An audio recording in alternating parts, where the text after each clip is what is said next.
And on the 8th day, God looked down on his planned paradise and said, I need a caretaker.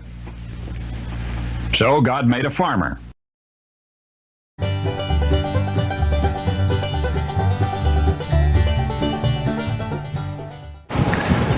Howdy folks, Darren back with you, Cross Timbers Farm. Welcome to 8th Day Chronicles. Glad to have you with us this beautiful spring day. Windy out today, and boy, I'm telling you what, we have had a busy spring so far. It's been a few days since we've been able to do any filming, and apologies for that. But if you work a small farm with usually just one person, two people at the most, doing all the work around a small farm, you know it keeps you hopping. We're hopping more than the Easter Bunny.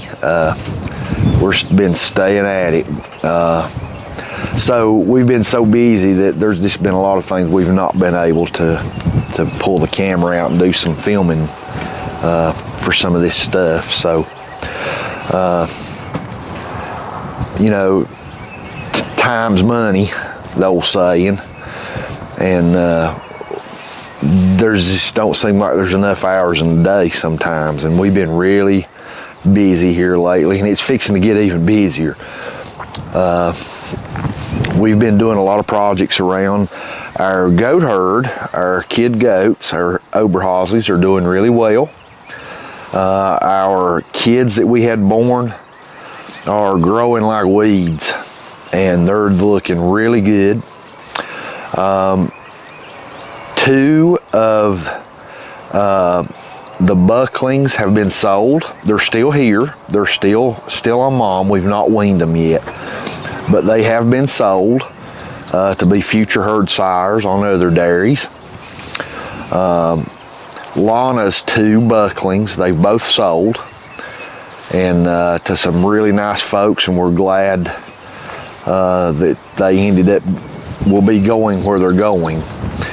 And an update on Shadow. Shadow kidded a very healthy polled buckling, just a single, but Shadow's size, she's small, and for her size, a single for her first kidding was kind of expected. I didn't think she would probably have twins. Her first kidding is due to her size. But Shadow's zinc deficiency was doing a lot better. Per our vet's recommendation, a multi-min injection about every 2 months, and of course we watched her, and if you'll notice I said that watched is in past tense, and I'll get to that in a moment. We watched her to see when her zinc symptoms were starting to show back up, and when they did, then we gave her an injection. And you know, those injections are actually kind of nice because you don't have to do the copper bolus or any of that stuff. It's all contained in that multi-min, hence it's called injection, and they're really easy to do, sub-Q, and that way you don't have to drag out the bolus gun and all that stuff to administer copper and all that different stuff. So it's worked out really good. However, Shadow's size, her being really small, she did not fit much in with our breeding program here. So Shadow now resides at a small family hobby farm here in North Carolina to another family. We sent Shadow to live with them, and they purchased her, and she's in milk, and they love her, and she's doing great. They're going to keep up with her zinc deficiency, and probably still stay with the multi-min injections every, couple of months whenever she needs them. But she's going to be their family milker, and they have some registered Oberhasleys, and they were really excited to get her. So Shadow is no longer part of Cross Timbers Farm. Really no fault of her own other than just her size. The zinc deficiency to us was not that big of a deal. We could have dealt with that. if she would have been a bigger animal to fit in with our breeding program better. Okay, so I guess you see in my hand, recently I purchased a AgraTronix Moisture and Temperature Tester for our hay to use this coming year. You know, experience will kind of tell you when you're ready to bale hay, when your hay's dry enough, and things of that nature. You know, there's the old timer's way of the twist test and just feeling it to know when your hay's dry enough and ready to bale. I wanted to get just a little more precise than that. So we have bought a probe style moisture and temperature hay tester. As I said, it's an AgraTronix, and it has the shorter probe on it to use with small square bales or mini round bales. The length of this probe is perfect. Now the guesswork is gone from our hay bales. We know now pretty darn close the moisture level of our bales of hay. And you know, a lot of people says, well, that kind of hay testers only works after you've baled it. To us, it's no big deal to make one bale and test it. If that bale's too wet, hey, I can take a knife and cut those baling twine right off there and spread that hay back out at nothing. One bale for our mini round baler is not that big of a deal to bale and test. Of course, we'll do the old-fashioned way first and give it the twist test, and just general knowledge of hay, being able to handle it and say, yeah, that's probably dry enough, let's get it baled. Baling your hay at the correct moisture content, I think, is key for quality hay. Not letting your hay dry out to the point it's just tender and sun bleached and all the good nutrients bleached out of it, and you know, of course it would still have some, but on the flip side, baling it too moist will end up with mold and the possibility of a hay fire. That hay heating up and the bacteria is starting to work in there, and the next thing you know, it's heating up and it's hit 140, 150 degrees, and then it's hit 170, and you better be getting it out of your barn. Dangerous. So this AgraTronix hay tester does temperature and moisture. The only thing that I really don't much like about this is the moisture level only reads down to 14.5. I wished it read lower than that. And I'm not sure why they couldn't make this thing to read lower than that, but that's as low as it reads. So if you're baling anything in your hay temperatures under 14.5, then you're good. That's kind of a no-brainer. In a mini round bale, I would be worried if my hay read above 1920. Anything below that, I think, would be good to bale. And I think there's a really good balance there of hitting the right moisture level to make your hay stay somewhat moist, but yet and not heat up and not create mold and not create bacterial growth and all that stuff that's going to make it heat up. I think there's a fine line there, and I think once you hit that perfect number, is it 16? Is it 17? 18? It could be. This is going to tell us a lot this year. I think with baling hay and making quality hay, you got to always be striving to keep experimenting and looking at different things, and baling hay at a certain temperature, I'm sorry, not temperature, but moisture level, and seeing how it does, and then baling some at a different moisture level, and keeping and marking those bales of hay so you know. And come December and January and February, when you're feeding that hay, those bales are marked, whether it be with a piece of ribbon or something like that, and you've got a notepad that you've wrote down the orange ribbon bale was baled at 20% moisture. The yellow bale was baled at 18.5% moisture. Then when you're feeding those bales and you're taking them apart and you're looking at them, you can reference back and go, aha, this is one of the best bales of hay in this whole barn. Man, this is good stuff. And I go look at the sheet, and that bale was baled at 18.5% moisture. Things like that are important for quality hay production, I do believe, in grass hay and legume hay. So we're looking forward to using this. We've got some hay in the barn. We'll step in there and I'll just give you a quick demonstration with this thing. We've got a bale that we baled off our test plot last year that I purposely baled a little bit more moisture. Is that a word? Moisture? Moisture-er? I'm not sure. Okay. We'll just put it this way.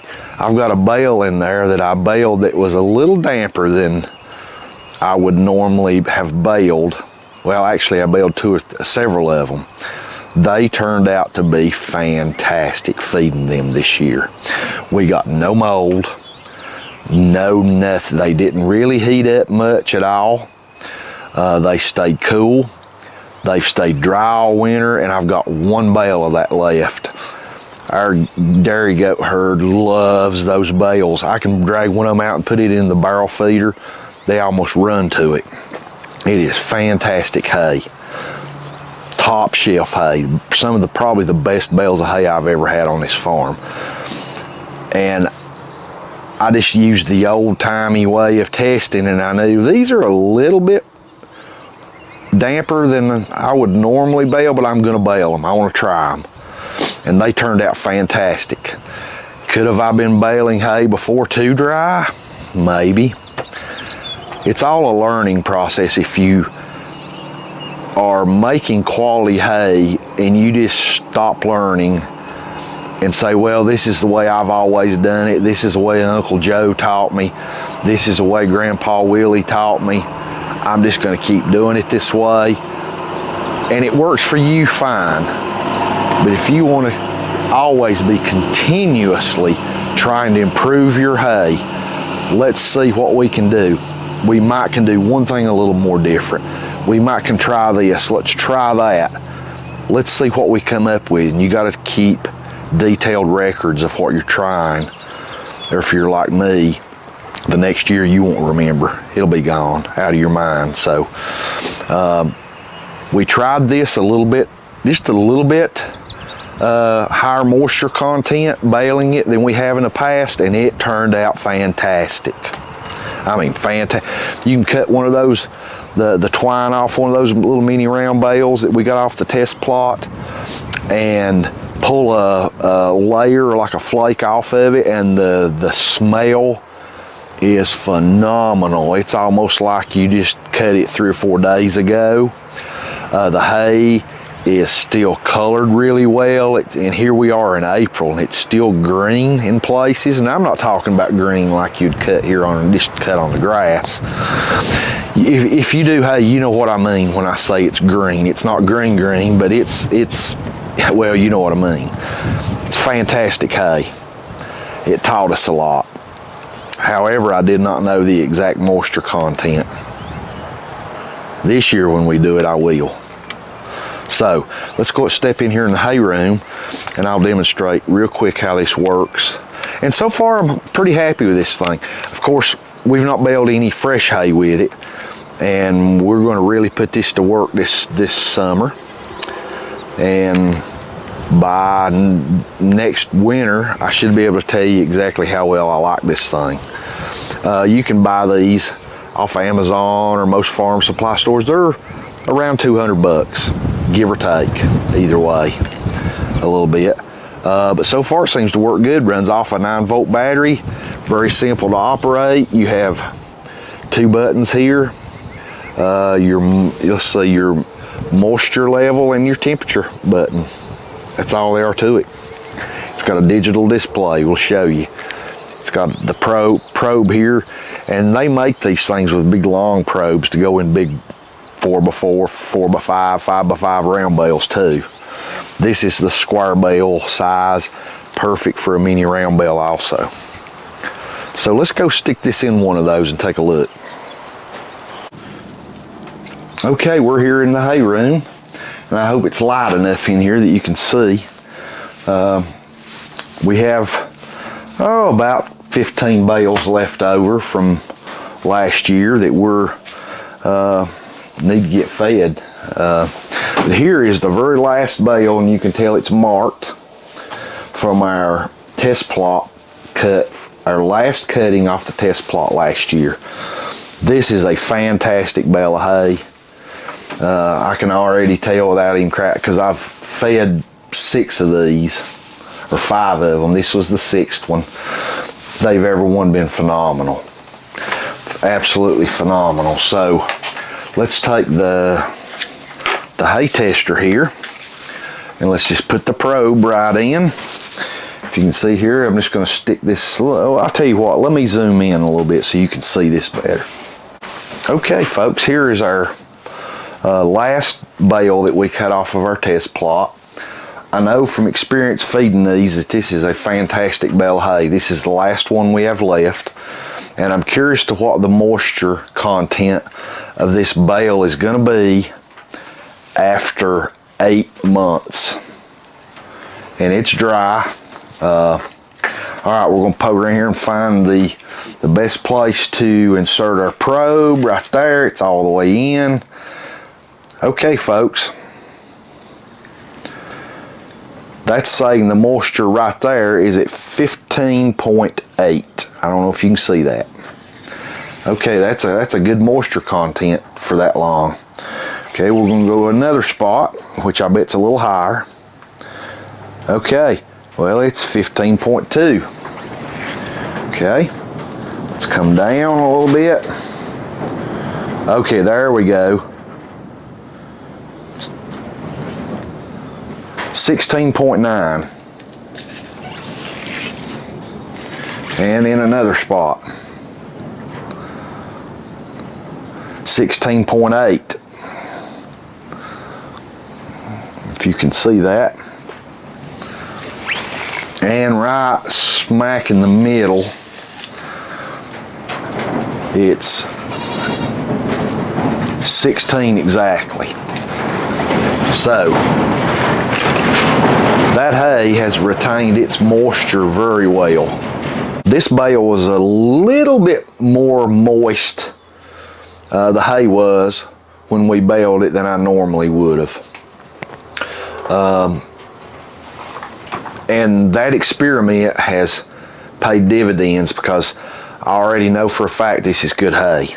Fantastic hay. And it's maintained a good moisture level. Okay, our bale, our little mini round bale that we baled off our test plot 8 months later is still averaging about 16% moisture. We took several readings all the way around it. And you wouldn't have to do that with every bale. If you're baling in the field, I think you could just put it somewhere in the middle and maybe one on a mid layer and average those two. But we put it all the way around this one and average those. It's averaging about 16% moisture, and it's averaging about 70 degrees. I think 22 degrees Celsius.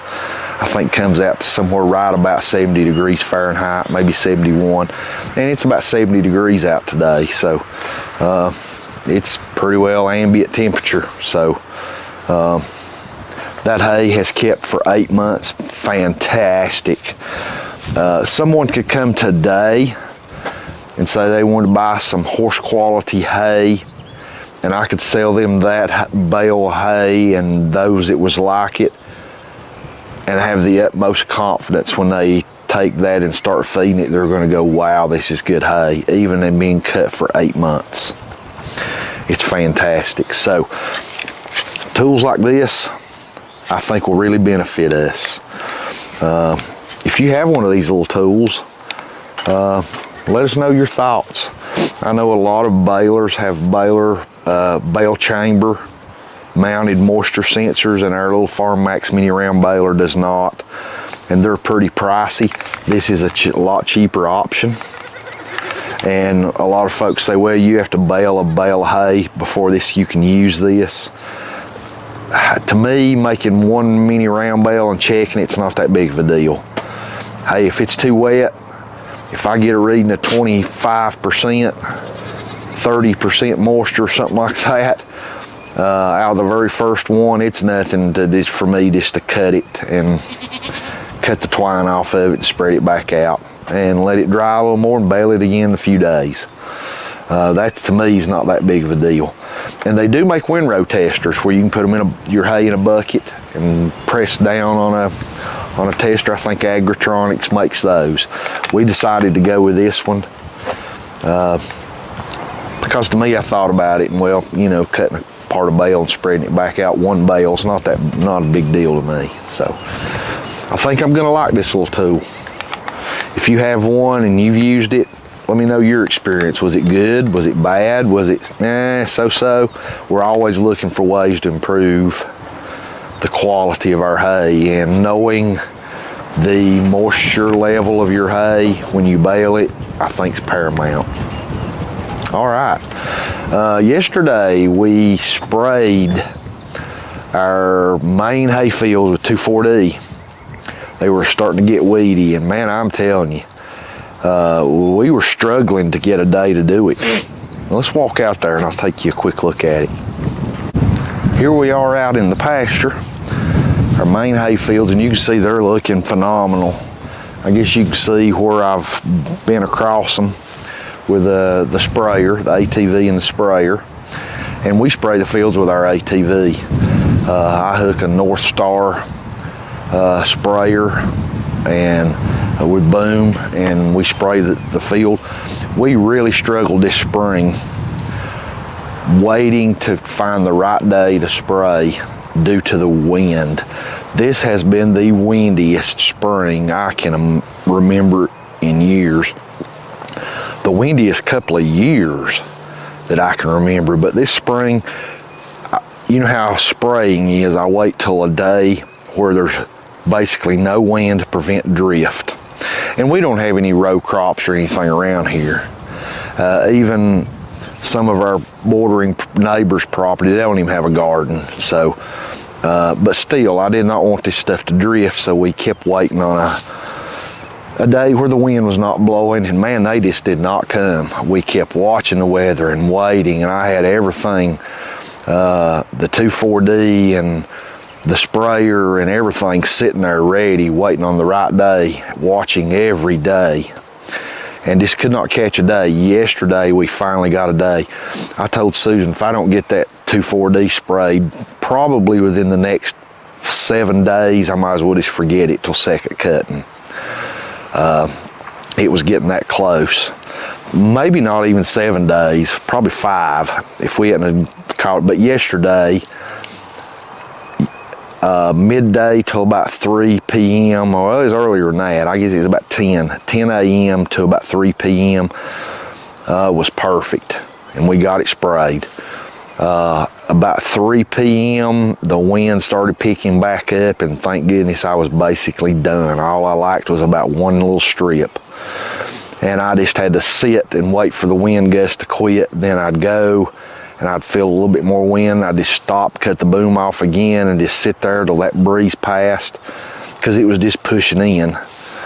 And so this was sprayed yesterday for our first cutting. And the 2,4-D, I mean, has really went to work. It's been about 24 hours. And the buttercup and the dandelion, the plantain, and unfortunately our red clover. I think some of our red clover may survive it. We do have some that don't look that bad. It looks like maybe it's just burned a little bit on the surface. And then some that don't even really look harmed, but then we've got some clover that's already succumbing to it. So I'll give you a quick look. Anyway, regardless, And you can see out here today, you can see the wind blowing this grass. It's about to blow my hat off. It's super windy out today. It's gonna make fantastic first cutting with very, very minimal weeds in this first cutting of hay. It's gonna be good hay, I believe. So let me let you see exactly what this 2,4-D's been doing in 24 hours. Okay, folks, there is some yarrow, and you can see it's already laid over. The 2,4-D has done its work. You can see it's laid over everywhere. In this patch, there was a patch of it here. Unfortunately, right next to it, in our tall fescue and orchard, look here, a nice patch of red clover legumes that unfortunately, I'm afraid, has succumbed to the 2,4-D, and we knew that was probably going to happen. It's just an innocent bystander, and we will reseed red clover in this field. That is not an option for us. That's non-negotiable. This coming fall, we will reseed this whole pasture in red clover. To us, that's just a non-negotiable. It has to be done. We want the red clover in it, and we'll just reseed. But as you can see, it's done a good number on the dandelion. You see the dandelion just folding over. Here's a big patch of dandelion. As you can see, it's just folded all over. The 2,4-D is doing its job. And the buttercup, it's also done a number on the buttercup. As you can see, the buttercup, it's really went to work on it. Our main early cool season weeds in this pasture is yarrow, buttercup, and dandelion. And it's done a phenomenal job on this yarrow and buttercup and dandelion. I believe our spraying was a success. Beautiful day, and we're happy to have you with us here on the farm today. I apologize that it's been several days since we've uploaded a video, probably a little over a week. It's just been hectic around here lately and a lot going on, but we're going to be sure to bring you along with our hay cutting and our milking process, which is going to start really soon. And those Oberhausley kids, some of them will be going to new farms and to be a herd sire on some new farms, and we're going to start our milking routine very, very soon. I cannot wait for some fresh Oberhausley milk. Man, I like it. I really like it. It's like a treat. It's so good. But we got, like I said, we got hay coming up and a lot of things going on. So thanks for being with us here on the farm today. We appreciate you stopping by and spending some time with us. Very much so. If you haven't, we'd really appreciate if you'd subscribe to our channel. It encourages us to keep making videos. God bless and have a good day.